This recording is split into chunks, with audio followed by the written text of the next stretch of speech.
First of all, I would like to thank the organizers for providing the opportunity for organizing this symposium. As already described by Mental Health Care Bill, you know the background. In fact, the process of this enactment started after India signed the even CRPD, United Nations Covenant for Rights of People with Disability, which was signed in 2008. And the new features in it have been described by Dr. Kala. And this is a brief overview of different chapters. You will find here Advanced Directive, find a separate chapter, nominated representative also find a separate chapter, rights of persons with mental illness, duties of appropriate government, and CMHA, SMHA, these find a separate chapter. So there are detailed provisions regarding these things. As I have been asked to tell about registration, admission, and regulatory provisions, first of all, I would like to discuss about the registration. These are the things about registration. In Mental Health Act 87, it was known as licensing, but here it is now registration.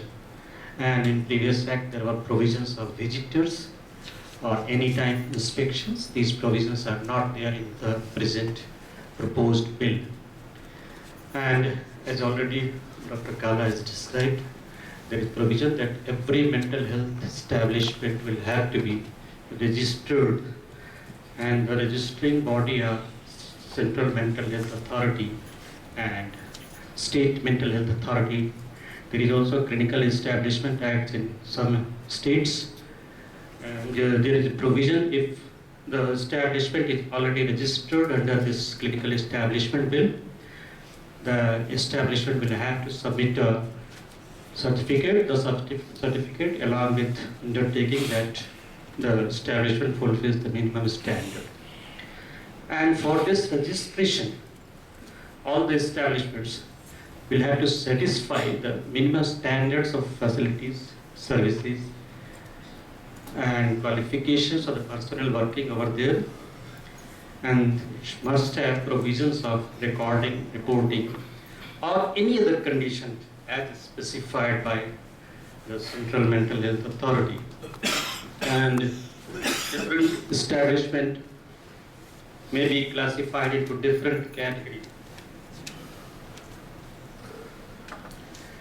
And for registration, your application may be made online, and the form and details and fees will be prescribed by the Central Mental Health Authority. And the authority, if the norms are not there, then it will provide provisional registration. And for this purpose, no inquiries are required. And this provisional registration will be provided within 10 days, which will be valid for 1 year. And all the particulars of the establishment will be published, and also online. It will be made online within 45 days. And if the norms have been prescribed, the establishment will have to apply for permanent registration with the evidence that it fulfills the norms. And once you apply for permanent registration, the authority will publish and display your application along with all the details on its website, and anybody can file objections within 30 days. If the authority is satisfied, no objections received, the permanent registration will be granted or rejected. If rejected, it will have to be give reasons to the mental health establishment, and mental health establishment may apply again after 6 months after fulfilling all the objections, all the shortcomings. And there is also a provision, if no decision had been taken within 30 days, then the permanent registration will be deemed to be done. It will be deemed to be done. Yeah. If reply is not received. If the authority does not take any decision within 30 days, so it will be deemed to be done. Registration will be deemed to be done. Deemed as done. Deemed as done. Yeah. Dr. Naik, can we sort of highlight the major points rather than sort of Yeah. reading the whole text? Because Okay. I'm sure there are a lot of text. Okay. Yeah. These are the powers of authority. There will be periodic audit every 3 years. And authority may also serve in periodic audit. The members of local community may be there, will be included in that periodic audit. The authority may also serve on the show-cause notice, and these are the 3 grounds on which show-cause notice can be served: the non-observance of standards and norms, and the persons responsible for running the establishment if they are convicted of an offence and violation of rights. But there is also provision the inspection may be done suo motu, or if it receives complaints. And the MHE has the right to be present at the inspection, and if it is a reason to believe that an establishment is being run without mental health has been run without registration, the authority may enter any time and search if it is without registration, running without registration. So appeal against the order will lie to the High Court, already told, and all MHE will have to display the certificate of its registration and the contact details, already Dr. Kala told. Name, address, telephone numbers of the member of concerned mental health review board will be displayed at a conspicuous place, including on the website of the establishment. And the necessary form will have to make available, and the free access for telephone. These are the members of Central Mental Health Authority. These are the ex officio members and other members. I would like to point out one glaring thing. The psychiatrist members are only head of central mental health institutions, which are 2.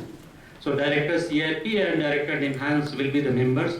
No other psychiatrist, no representative, no private psychiatrist, no representative of any psychiatric associations. So these are the things. This is one of the most important body. It will frame out the norms of all the mental health establishments, but psychiatrist representation is very few. And these are the State Mental Health Authority. Here you will find a prominent psychiatrist not in government service. In State Mental Health Authority, there is one private psychiatrist, not in the Central Mental Health Authority. These are the functions.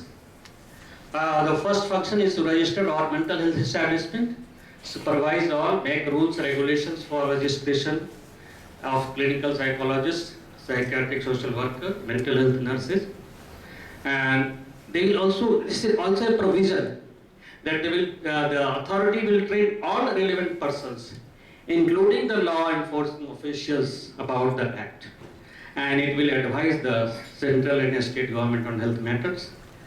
In the first draft, which was drafted by Dr. Pathare and Dr. Sagare, there was a provision that the government will have to submit the report on implementation of this act to the parliament or to the state legislature, as the case may be. But now it is only the CEO of the authority which will submit annual report to the authority only.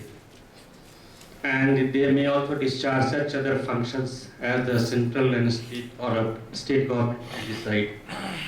Who is the CEO? CEO will be appointed by the government. It will be a CEO. He will not be a member, but he will be the chief executive officer of the authority.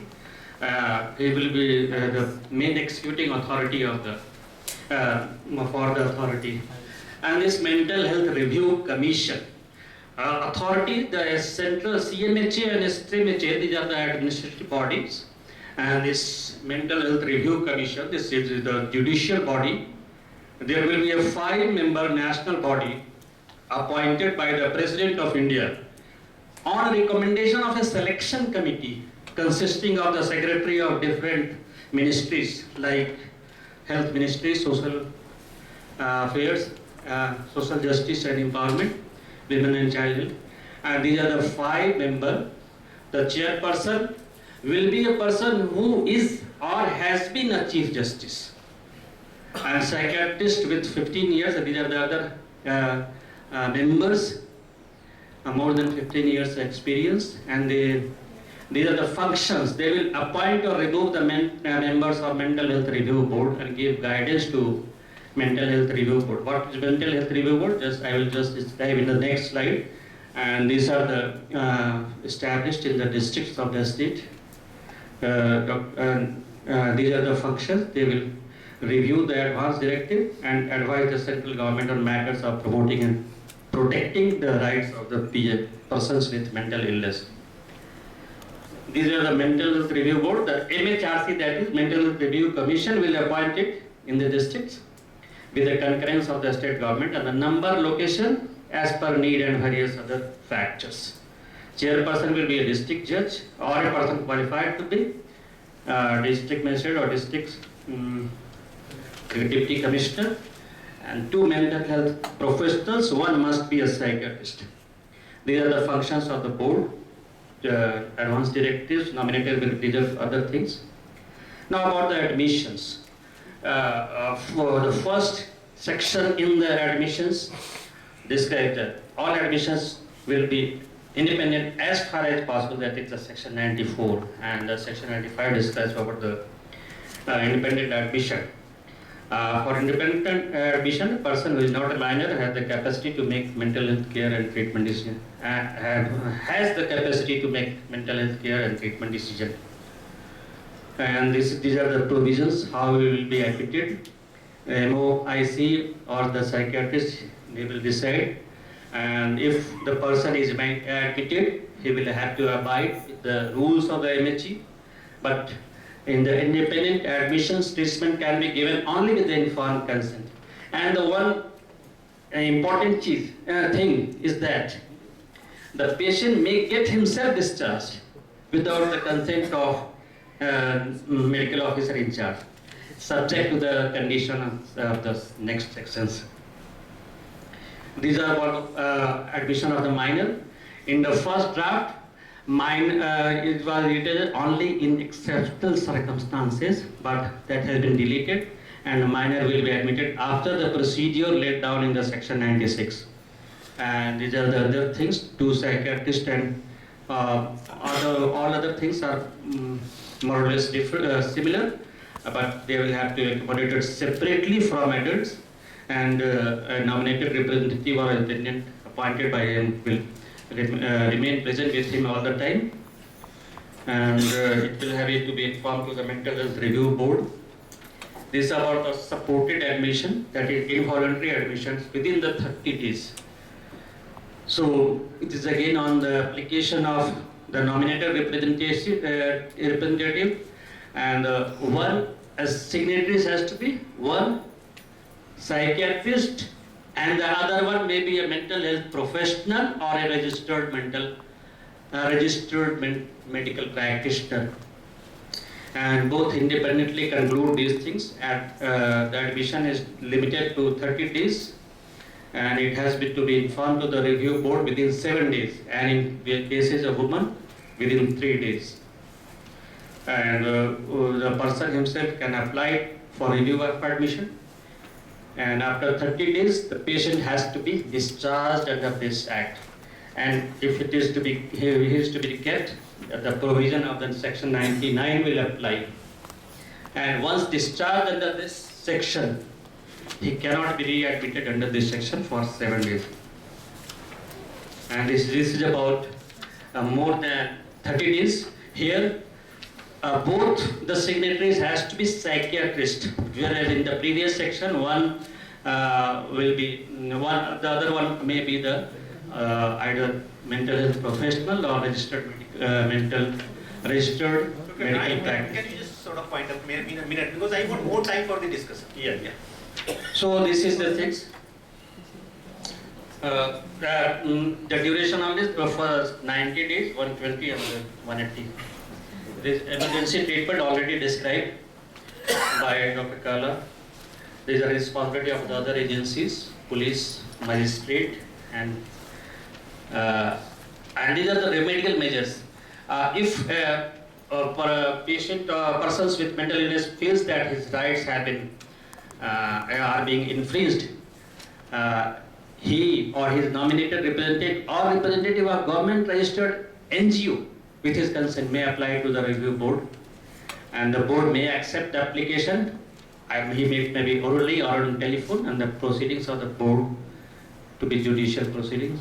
There is a set time frame for disposing all types of application by the board, and it may impose penalty. It may direct the authority to cancel the registration, and all the appeal against the order of the board or the commission lies to the High Court. Thank you. These are the provisions of the new act.